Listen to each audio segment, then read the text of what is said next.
제가 레위기라고 하는 좀 어려워 보이는 본문들을 묵상하고 있는데 너무 빨리 주중이 지나가서 이 말씀도 나누고 싶고 저 말씀도 나누고 싶지만 다른 때에 나눴던 말씀을 조금 떼고 평소에 나누지 않았던 말씀을 함께 나눴으면 해서 오늘 이 본문을 가지고 함께 나누기를 원합니다.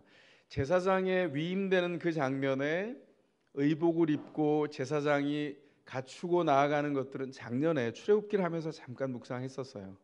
물론 다 까먹으셨겠지만 왜냐하면 까먹는 게 기쁨입니다. 왜냐하면 다시 전할 수 있어 감사하고요. 그러다가 또 생각나서 다시 회복하게 되는데 골고루 좀 볼 필요가 있어서 오늘은 그 아론과 그의 아들들 제사장의 위임식, 왜 그 위임식이 이래 동안 진행되었을까? 왜 7일 동안 그 위임식이 진행되고 그리고 이스라엘 백성 전체가 7일 동안 진행되는 그 위임식을 지켜보게 하셨을까?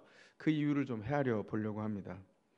이래 동안 제사장의 위임식이 진행되었던 이유는 그 첫 번째로 하나님이 백성을 부른 가장 중요한 이유와 맞닿아 있습니다. 뭘까요? 거룩하게 만드시길 원하세요.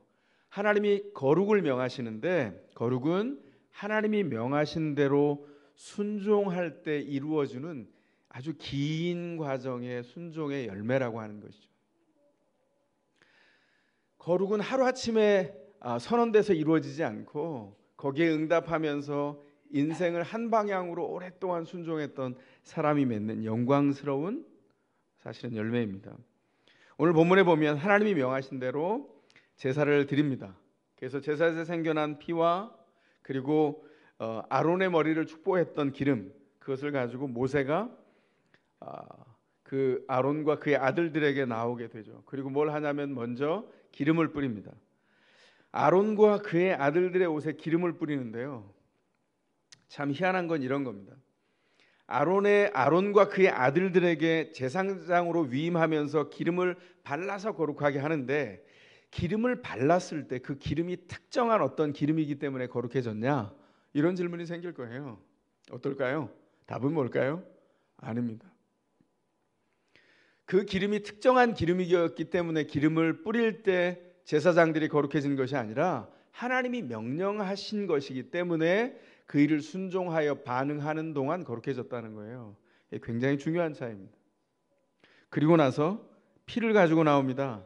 제단에 드려진 제물에서 나온 그 피를 거룩하다고 이미 선언하셨습니다. 그 피를 가지고 나와서 그 피를 아론과 그의 아들들에게 뿌립니다. 여러분이 그 현장에 간 것처럼 한번 상상해 보세요. 이게 어떤 광경인가? 자, 옷에 기름이 뿌려졌는데 기름은 잘 보면 보이지만 그리 눈에 잘 안 띌 것 같습니다. 그런데 피를 뿌릴 때는 색깔이 너무나 대조되지 않겠어요? 그리고 냄새가 오감이 다 작동해서 피비린내가 진동하고 그리고 빨간 선홍빛의 피가 그 제사장과 그 아들들의 몸에 다 의복에 뿌려진다는 거예요. 여러분들이 그 광경을 지켜보고 있었다면 어떤 생각이 들까요? 지금 눈앞에서 제사장들이 위임식을 받는데 그 온 몸이 기름 범벅과 피 범벅이 되는 거예요. 왜 저렇게 하시지? 이런 생각이 들지 않겠습니까? 그런데 이런 생각을 하고 있는 우리에게 성경은 이렇게 안내합니다. 너희가 가지고 있는 이전의 세상의 기준을 가지고 판단하지 마라. 이 기준은 하나입니다. 뭘까요? 하나님이 명령하신 대로 했다는 겁니다. 하나님이 명령하신 방법만이 그들을 거룩하게 합니다. 놀라운 건 이런 거죠. 지금 아론과 그의 아들들이 어떻게 나왔습니까? 온몸을 깨끗하게 목욕을 했습니다. 이미 물로 깨끗하게 씻어 거룩해진 몸이 되었다고 선언했어요. 그리고 속옷인 흰 세마포 옷을 입었습니다. 하얗게 깔끔하게 차려입었어요. 그리고 겉옷을 입고 그 위에 에봇을 입고 그 우림과 둠밈이라고 하는 판결의 돌을 담는 주머니를 담고 안에 12지파를 상징하는 보석들을 다 단 정말 화려하고 장엄한 제사장의 옷을 다 갖춰 입었어요. 제사장의 의복은 뭘 상징했죠? 작년에 우리가 출애굽기를 잠깐 묵상할 때 얘기했었습니다. 물론 잊어버리셨겠지만 특권은 제가 이제 다시 말씀드리면 됩니다. 제사장의 의복은 하나님이 12지파와 이스라엘 백성들에게 어떻게 하시길 원하는지, 하나님이 그 백성에게 어떤 열심으로 임재하기를 원하시는지 다 상징을 담아 놓으셨어요. 그래서 걸어다니는 미니 성막이 제사장 의복에 다 들어 있습니다. 제사장이 지나갈 때 미니 성막이, 걸어다니는 성막이 지나가는 거였어요. 그래서 백성들이 제사장을 볼 때마다 하나님이 이렇게 사랑하시고 임재하기를 원하시는구나, 그 상징이 이 안에 다 들어 있었습니다. 자, 볼까요? 깨끗이 씻었습니다. 하얀 속옷을 입었어요. 겉옷도 입었어요. 에봇도 갖춰 입었고 12지파를 상징하는 화려한 보석도, 그리고 판결에 돌을 담는 주머니도 다 갖춰 입었습니다. 그런데 그 의복 위에 기름과 피를 뿌리는 거예요. 기름범벅, 피범벅이 됐습니다. 무엇을 하기 위해서요? 아까 기름을 얘기했죠. 피를 얘기했습니다. 그 어떤 장치도 그 단순한 그 일 때문에 거룩해지지 않고 하나님이 명령하셨을 때 거룩해진다는 것을 표현해 줍니다. 제사장이 미니 성막의 외복을 갖춰 입었다고 해도 주님의 방법으로 거룩해지지 않으면 절대 하나님의 일하심이 그 안에 임재하고 드러나지 않는다는 것이죠. 가장 중요한 하나의 기준은 하나님이 명하셨다는 것입니다. 신자가 어떤 기준으로 삽니까? 신자는 하나님이 명하신 대로 생각합니다.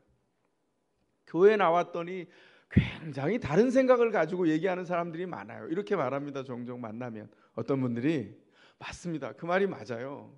이전에 했던 생각, 이전에 했던 방식으로 생각하는 것을 내려놓고 성경이 말씀하는 대로 하나님께서 어떻게 우리 삶을 주님 앞에 나와 새롭게 하기를 원하는지 우리에게 되묻게 되는 겁니다. 여러분들은 어땠습니까? 저는 예수 믿을 때 처음에 교회를 오래 다녔지만 예수를 영접하는 그때 제게 한 가지 질문이 딱 생겼어요.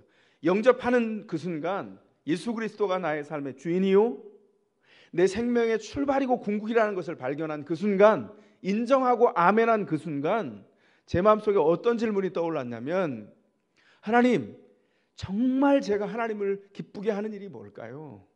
이런 질문이 떠오르더라고요. 그래서 제가 그토록 열심히 했던 술과 담배를 동시에 끊은 겁니다. 저 무지하게 열심히 해요, 뭐든지. 저는 그래서 술이 체질인 줄 알았어요. 안 먹어봤는데 먹다 보니까 너무 열심히 먹었거든요. 전 밥도 안 먹고 술만 먹었습니다. 그랬더니 술이 몸에 잘 받아요. 그래서 야, 내가 술이 체질이구나 이렇게 생각했어요. 근데 알고 봤더니 저는 술을 못 먹는 체질이었어요. 왜 그럼 그땐 그랬을까요? 너무 열심히 하니까 간이 제 몸을 포기한 겁니다. 네 마음대로 해라. 그걸 나중에 알았어요. 내가 어떻게 하는 것이 주님을 기쁘게 할까? 제가 스스로 상념에 접게 하는 제 스스로의 즐거움이 되는 이유가 기준과 도구가 되는 술과 담배를 떠나보내서, 제가 우스갯소리로 얘기했잖아요. 두 애인을 떠나보냈다고. 청자 씨와 경월 씨. 해설은 주변에서 들으시기 바랍니다. 하도 많이 얘기했습니다. 주님을 만나면 내 논리가 세상의 논리가 아니라 하나님이 내게 원하는 게 어떤 걸까 생각을 바꾸게 됩니다. 감정도 마찬가지입니다. 불뚝불뚝 화내는 걸 좋아했는데 이렇게 화나는 게 정말 맞을까? 하나님이 내게 허락하신 관계 안에서 이렇게 하는 게 맞을까? 자꾸 질문을 던지게 됩니다. 그리고 생각을 주님의 방법으로 고쳐서 헌신하게 되는 것, 그것을 구원받는 믿음이라고 합니다. 주님께서 우리를 그렇게 부르셨어요. 제가 여러분에게 묻겠습니다. 이 기준을 따라서 여러분은 거룩하십니까? 하나님이 명령하신 대로 순종하는 그 긴 과정의 삶을 걷고 계세요? 이렇게 하면 대답하기가 매우 쉽지 않을 겁니다. 분명한 대답은 여러분이 예수 그리스도로 인하여 구원을 받았다면 이미 여러분은 거룩한 사람들입니다. 중요한 건 뭐냐면 그 긴 과정을 통해서 생각을 집중해서 하나님이 원하는 것을 끊임없이 묻고 그 대답을 쫓아서 살아가고 있느냐, 그 문제인 거죠. 자, 하나 예를 들어 볼까요? 우리가 VIP 초청주의를 하는데 가장 가까운 이웃들도 전도를 못하면서 누굴 전도해? 이런 마음이 듭니다. 그래서 가장 가까운 이웃을 예로 들겠습니다. 우리에게 가장 가까운 이웃이 누구죠? 가족이죠. 남편과 아내, 자녀들, 부모님들. 어떤 분들이 이렇게 얘기합니다. 아내 사랑하기가, 남편 사랑하기가 너무 어렵다는 겁니다. 아니, 이 가까운 이웃을 사랑하지 못하면 이웃을 어떻게 사랑할 수 있겠어요? 전도할 수 있겠습니까? 그런데 여러분, 맞습니다. 사랑하는 건 어려운 일이에요. 그건 결코 쉬운 일이 아닙니다. 만약에 쉬운 일이면, 자연스럽게 일어나는 일이면 하나님이 우리에게 명령도 안 하셨어요.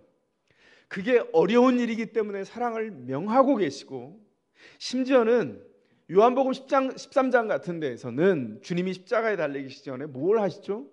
제자들에게 마지막 식사를 베푸시고, 심지어는 예수님이 평소에 안 하시던 인위적인, 본인이 너희에게 본을 보이려고 일부러 했다 이렇게 말씀하세요.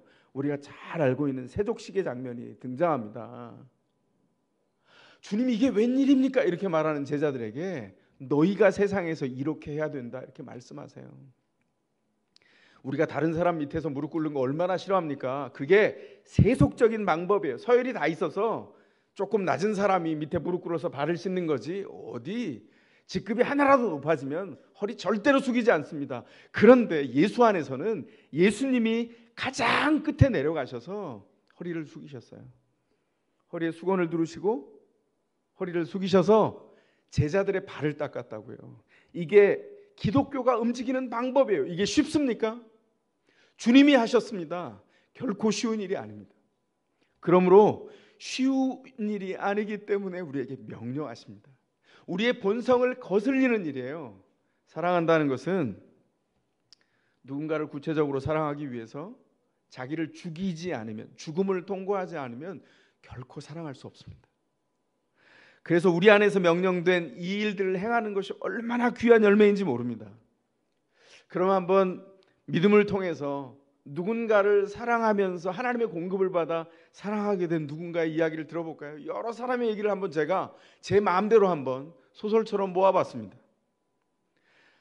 제가 이렇게 묻는 겁니다. 사랑하기가 쉬웠습니까? 이렇게 물으면 그분들은 이렇게 대답할 거예요. 세상에 쉬운 일이 어디 있습니까? 쉬운 일은 하나도 없습니다. 하나님이 사랑하라고 명령하셨기에 제가 순종하는 마음으로 그 사랑을 따라가다 보니까 사랑하게 되었습니다. 성경 보니까 그러대요. 고지식하게 아내를 사랑하고 남편을 사랑하라고 하셔서 제가 고지식하게 한 눈을 빼버린 것처럼 한 눈 팔지 않고 한 아내를, 한 남편의 아내가 되고 한 아내의 남편이 되어서 섬기고 사랑하기로 하고 따라가다 보니까 그 사랑의 열매가 맺혀지기 시작했습니다. 그리고 사랑이 뭔지 배우기 시작했어요. 처음에 너무 어려웠습니다. 하나님 앞에 불평도 했어요. 어떻게 하란 말입니까? 저한테 없는데. 주님이 꾸짖지 않고 위로하시면서 사랑을 조금씩 베풀어 주시고 공급하는 그 사랑을 가지고 가슴에 녹여내고 기도하고 함께 섬기면서 하다 보니까 되더라고요. 간장종지 같았던 내 마음이 사랑을 담아내다 보니까 어느덧 점점점 커져가는 것을 보게 되었습니다. 자꾸 품으니까 됩디다. 나중에는 그래서 용납하는 재미가 쏠쏠하다는 걸 알겠어요. 그리고 거기 진짜 재밌는 건 뭐냐면 하나님이 막 칭찬해 주세요. 잘했다 내 종아, 사랑하는 내 딸아, 내 아들아, 너무 잘했다 칭찬해 주시니까 아, 이게 주님 앞에서 배우는 사랑이구나 알면서 한 걸음씩 걸어가게 되었습니다. 자녀들을요, 내가 무조건적으로 사랑을 받아본 적이 없는데 무슨 사랑을 줍니까? 사랑은 늘 조건적이잖아요. 기브 앤 테이크, 하나를 줘야 받는다. 아빠가 엄마가 너한테 하나 줬으니 너도 줘라, 이렇게 말하는 게 사랑인 줄 알았는데 성경을 보니까 완전 다르게 가르쳐요. 하나님이 너를 사랑한 것처럼 사랑하라는 겁니다. 요한복음 13장 1절에서 뭐라 그런다고요? 이분이 생각했다는 거예요. 우리 주님께서 세상에 있는 자기 사람들을 사랑하시되 끝까지 사랑하시니라. 가슴이 먹먹했답니다. 너무 충격적이었대요. 어떻게 끝까지 사랑하지? 그런 사랑이 과연 가능할까? 그리고 아멘 하면서 주님의 사랑을 배우겠습니다, 가르쳐 주십시오 하는 동안에 사랑을 공급하시고 배워서 자녀를 사랑할 수 있었다는 거예요. 원래는 성정이 직선적이어서 큰 소리 잘 내고 목청도 커서 자기 맘대로 얘기할 수 있는 사람이었는데 주님이 가르쳐 주셔서 입을 틀어 막으면서 하나님의 말씀 때문에 말 두 번 하는 거 한 번 하고 5번 하던 거 한 번 하고 10번 하던 거 한 번 해가면서 귀를 열어서 마음을 열어서 자녀들이 어떤 생각을 하나 바라봤더니 아, 이런 필요가 있었구나 깨닫게 됐다는 거예요. 그리고 계속 하나님의 눈길로 바라봤더니 아이들의 눈높이에서 애들을 보게 됐다는 겁니다. 그리고 그 아이를 하나님의 사람으로 세워가려면 어떻게 할까?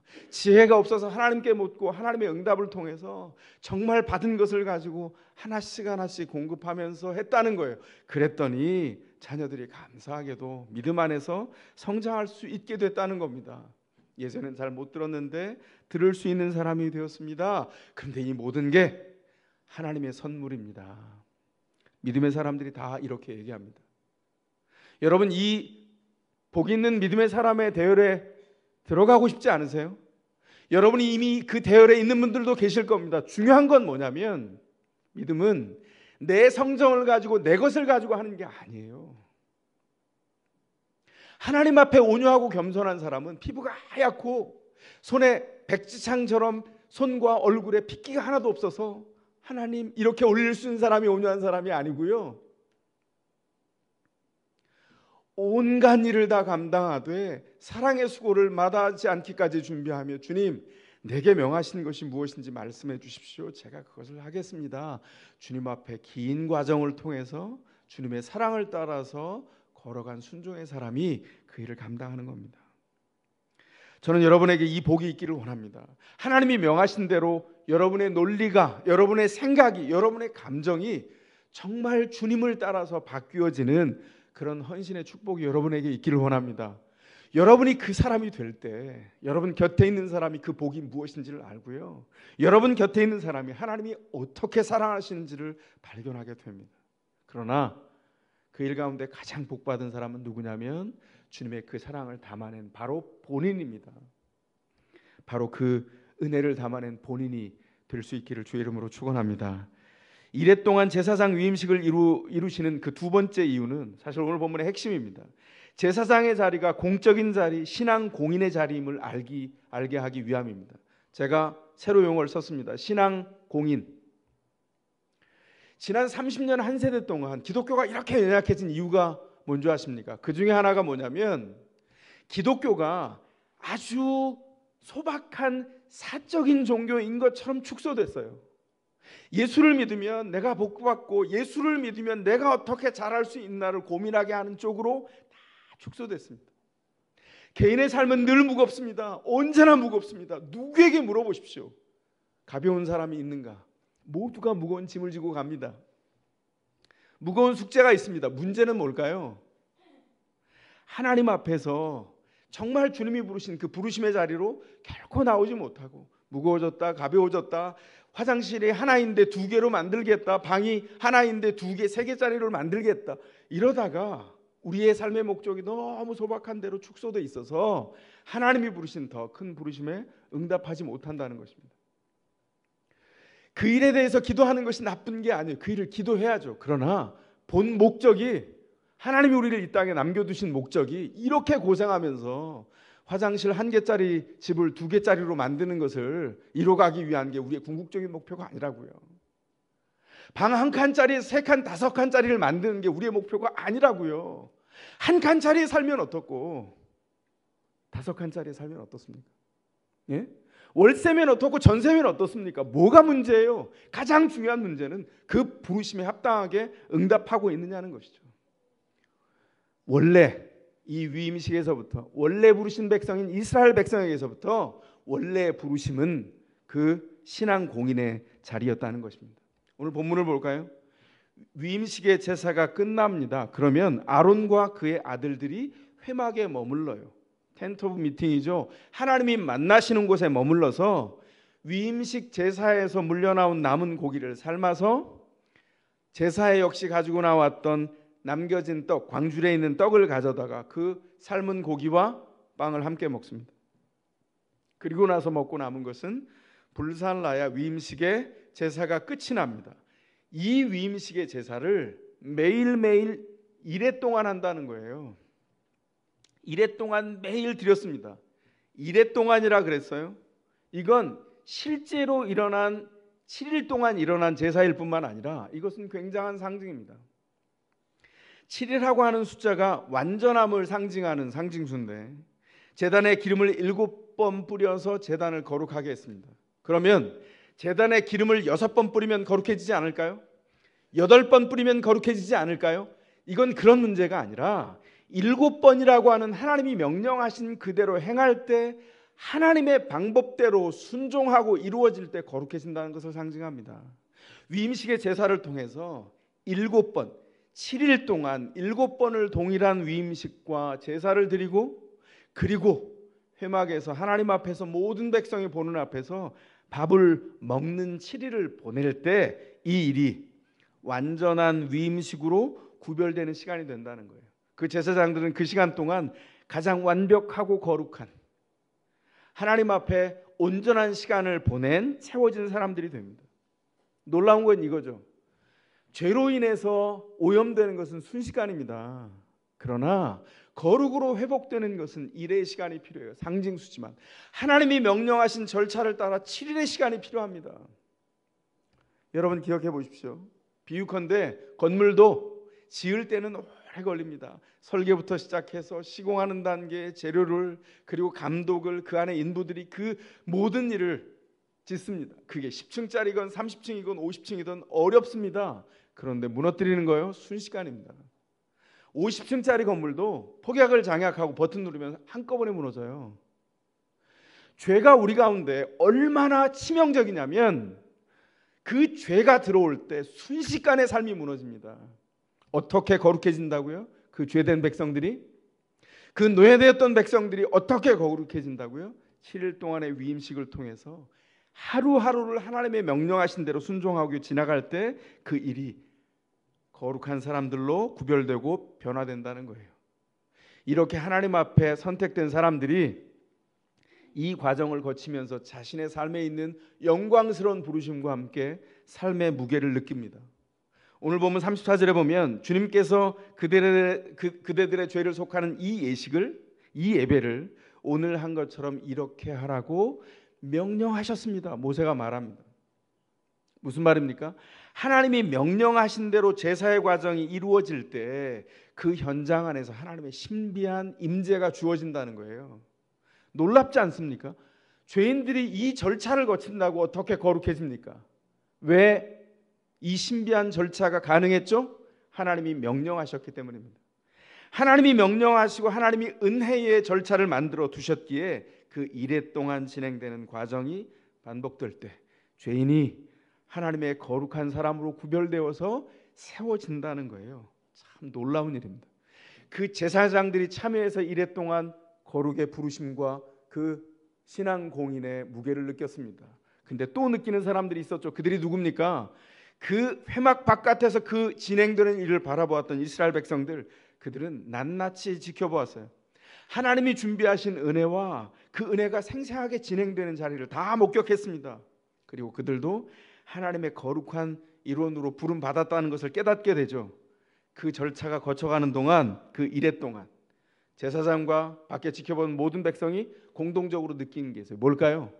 아, 내 개인의 삶이 나만의 삶이 아니구나. 연결되어 있는 신앙 공인으로서의 삶이구나. 그걸 깨닫게 되었다는 것입니다. 공적인 자리에 나왔구나. 공인이라는 말을 어디서 제일 많이 들으셨어요? 요즘은 이상하게 공인이라는 말을 연예인들이 제일 많이 최근에 얘기했습니다. 그래서 제가 지난 4월 동안 지나간 기사 중에 지난 4월 11일 날 있었던 기사가 눈에 들어왔습니다. 지난 4월 11일 날 85세 되신 원로 배우인 이순재 씨가 한 방송에 나와서 클럽 버닝썬 의혹에 대해서 후배들을 꾸짖는 일이 있었답니다. 전 뭐 방송을 보진 못했고 기사로 읽었는데요. 아마 물었던 모양이에요. 그 방송에서 후배 연예인들의 이 버닝썬 의혹에 대해서 어떻게 생각하십니까? 그랬더니 이 85세 되신 이 원로 배우가 이렇게 대답을 했습니다. 법적인 판단과는 별도로 후배들이 잘못하고 있는 게 아닌가 싶습니다. 여기 후배들이란 거의 손자 손녀뻘이죠. 스스로 연예계에서 자퇴해야 할 사람들이 많이 있습니다. 우리가 공식적인 공인은 아니지만 이분은 이렇게 얘기했어요. 공식적인 공인은 아니라는 거예요. 그런데 공적인 성격을 띠고 있습니다. 우리가 하는 행위가 관객들이나 청소년들에게 영향을 미칠 수 있기 때문입니다. 지금 이순재 씨의 말을 헤아려 보면 연예인들은 공적인 성격을 지닌 사람들이라는 거예요. 이유가 뭐죠? 연예인들이 일상에서 행동하는 그 행동이 다른 사람들에게 영향을 미치기 때문입니다. 아이들한테 묻습니다. 누가 좋니? 방탄이 그렇게 좋대요. 방탄 아세요? 정말 너무 어렵습니다. 방탄이 너무 좋대요. 그래서 제가 그랬어요. 여기 가장 좋은 것은 하나님께 드리는 거야. 방탄을 포기해. 그랬더니 머리가 막 이렇게 쥐나듯이 이러더라고요. 그래서 제가 누가 그렇게 좋은 거야? 지민이요. 이렇게 말하더라고요. 그래서 제가 그래? 나도 지민이가 누군지는 알아. 친근히 여긴다. 그런데 방탄보다 주님이 먼저여야 돼. 우선순위에서. 그 애들 입장에서는 어렵습니다. 그걸 바꾸어내는 게, 그 일을 바꾸어내는 게 신앙의 길로 가는 과정이에요. 우리 안에 누군가에게 영향을 미칠 수 있는 공인으로서의 자리가 있다. 공인적 성격이 있다. 연예인들에 대해서 원로 배우 이순재 씨는 그렇게 얘기했습니다. 제가 이 기사를 읽으면서 이렇게 생각했어요. 성경을 볼 때 신자들이야말로 하나님이 세우신 공인입니다. 우리의 삶은 원튼 원치 않든 구원받아 예수를 믿고 있는 순간 우리의 사적인 영역에 있어도 우리는 공인이에요. 우리의 삶이 누군가에게 분명하게 영향을 미칩니다. 가장 가까운 이웃인 우리의 가족들에게 영향을 미치죠. 믿는 사람이 왜 그래? 이런 말을 가족들이 합니다. 근데 좀 자제해 주셨으면 좋겠어요. 왜냐하면 믿음으로 못해도 생각은 가고 있는데 행동이 안 움직여서 그런데, 내가 지금 하려고 그랬는데 믿음의 사람이 왜 그래? 이렇게 말하면 참 쉽지 않습니다. 저희 집에 금기어가 있어요. 뭔지 아세요? 제 아내가 저한테 목사님 이렇게 부르는 거예요. 왜냐하면 집에서는 제가 목사가 아니거든요. 저는 남편이자 아버지예요. 그거 제가 오래전부터 철저하게 오리엔테이션 했습니다. 왜냐하면 그것은 그 빌미로에서 비인격적인 대화가 시작되는 거예요. 물론 우스갯소리로 시작해서 웃으면서 지나가고 경계하고 더 이상 얘기하지 않았지만, 여러분 일상의 현장 안에서도 그런 일이 일어나지 않습니까?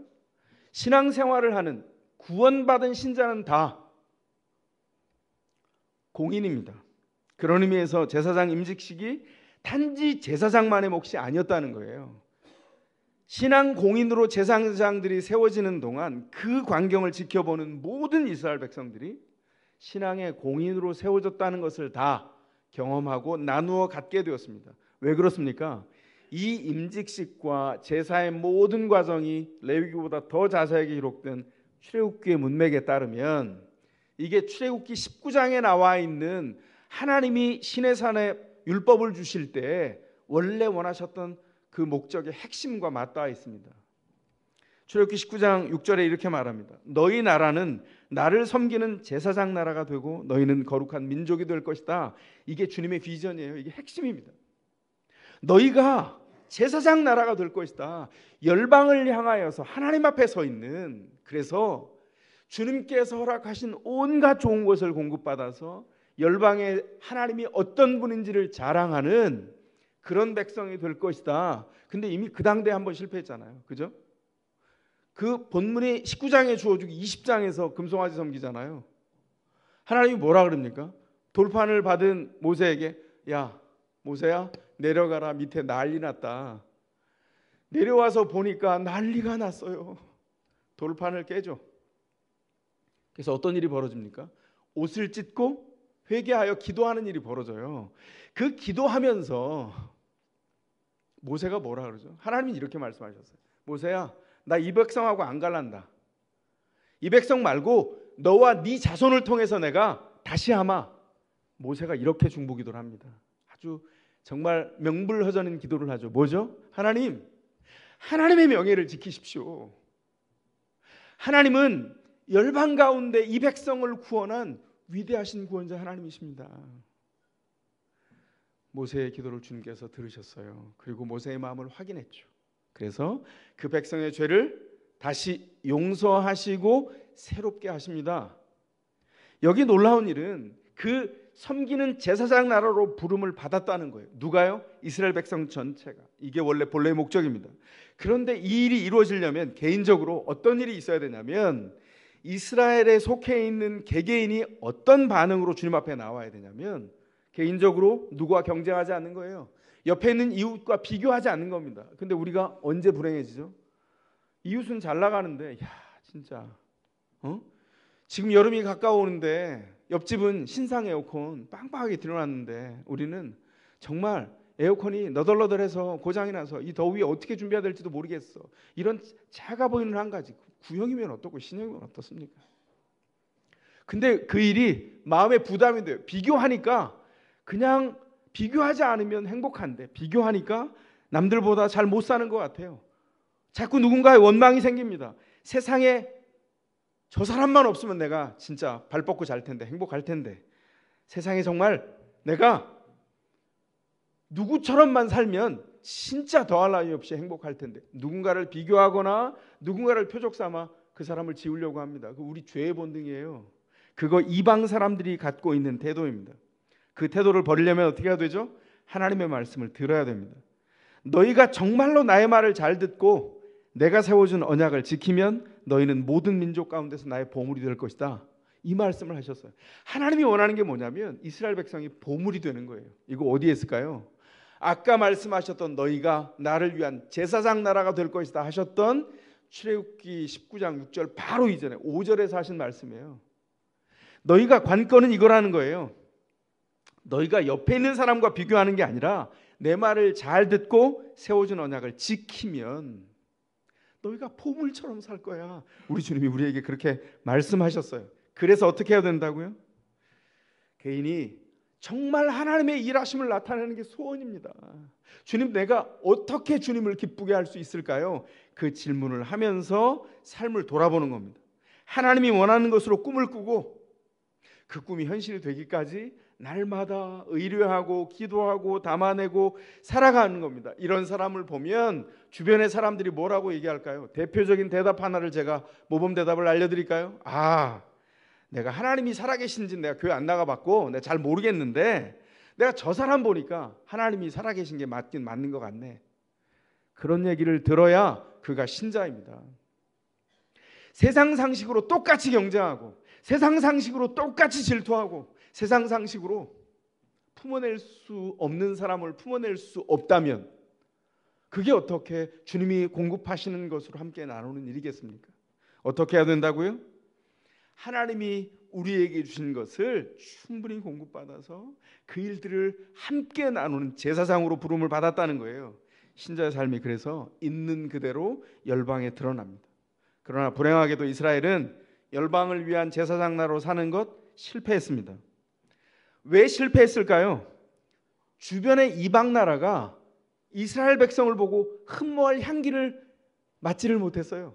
흠모할 만한 향기가 나지 않았습니다. 왜 그렇습니까? 이스라엘 백성들이 하나님을 따라 살지 않고 주변의 이방 나라 세상 사람들처럼 사는 걸 소망했기 때문입니다. 이방 사람들처럼 농사가 잘 되고 이방 사람들처럼 집을 짓고 이방 사람들처럼 복지를 누리는 것을 원했어요. 그러니까 이 사람들은 실패할 수밖에 없었습니다. 여러분 이거 기억하셔야 됩니다. 세상 부러운 일은 세상에 제일 많아요. 믿는 신자들이 해야 되는 일은 무엇입니까? 세상 부러운 일을 쫓아가는 것이 아니라 하나님 부러운 일을 쫓아가는 게 신자입니다. 그런데 세상 부러운 일을 세상에서 쫓아가니 거기에 무슨 매력이 있겠어요?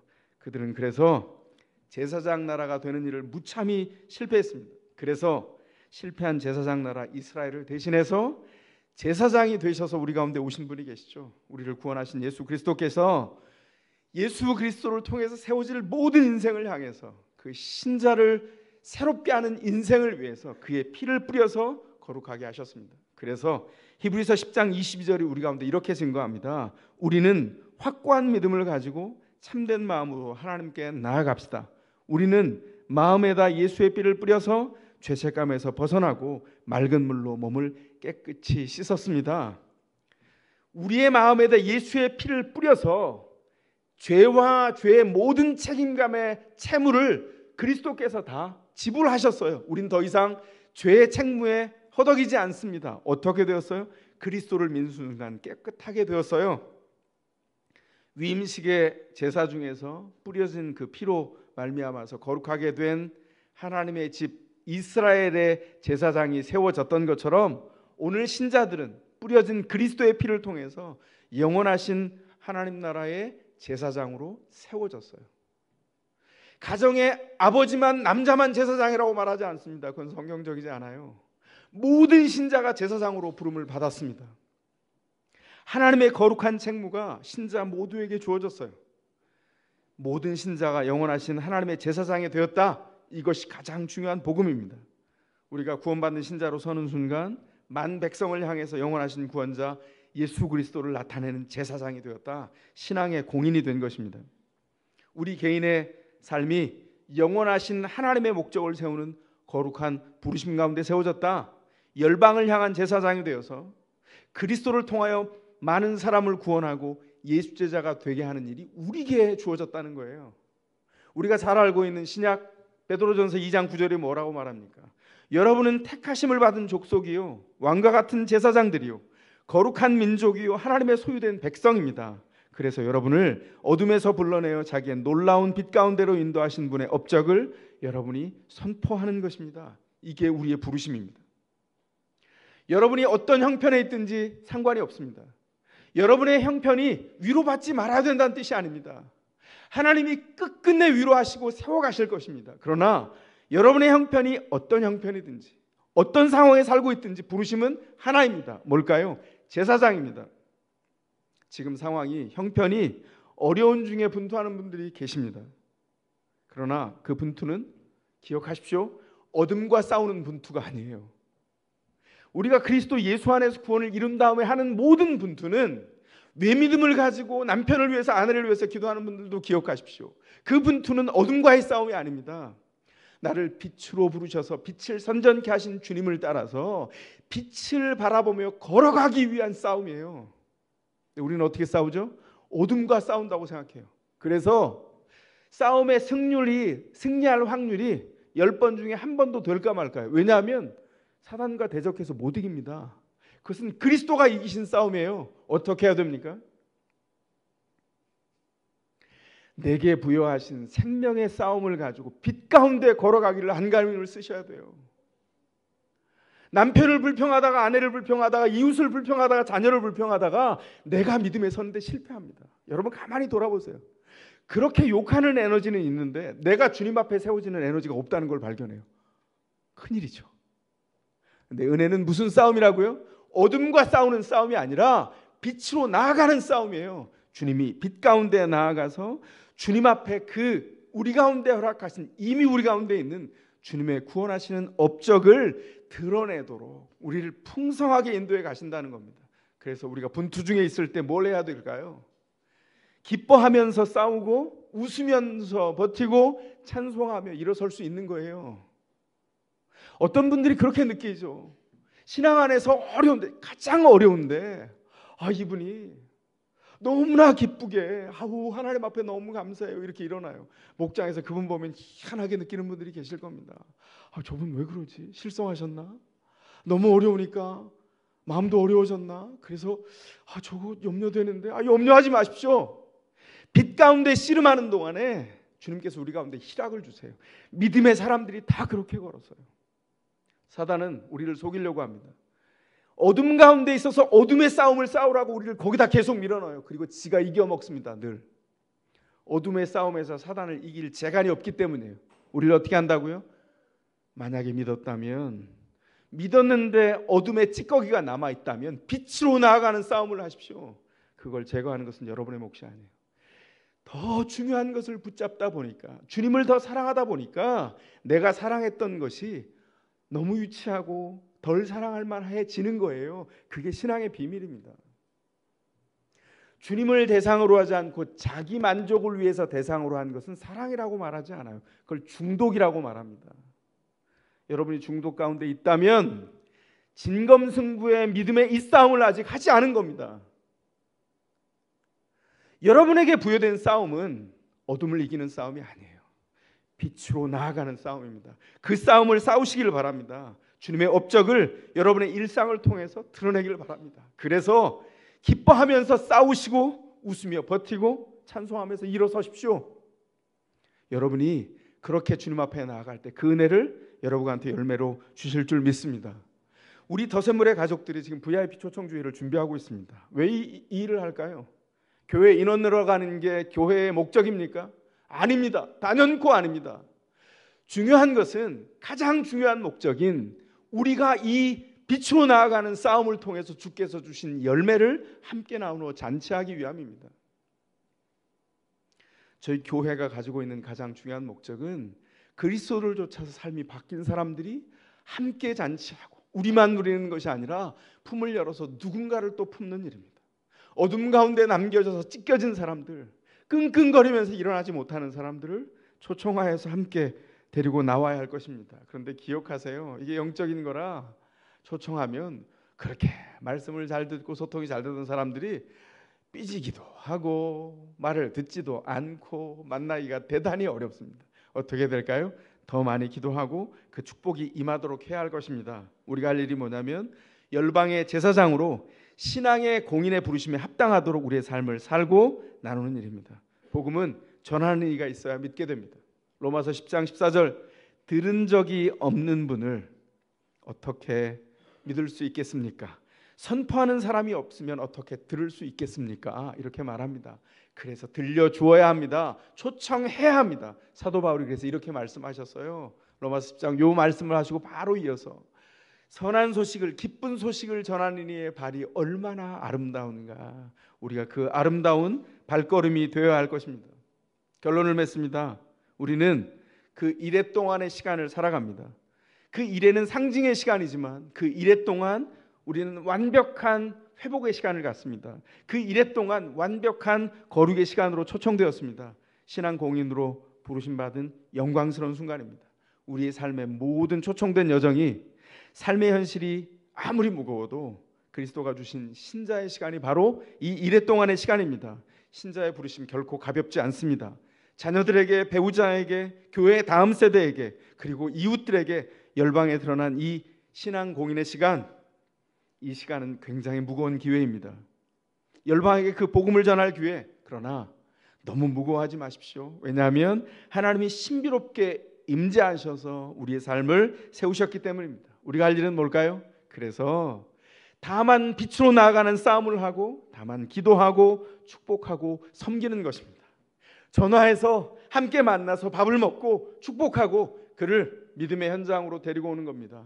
6월 2일 날 우리가 VIP 초청주의를 할 텐데 그 일을 차근차근 개인적으로 준비하시고 그리고 목장에서 나누십시오. 이 일은 여러분의 부르심과 정체성의 문제입니다.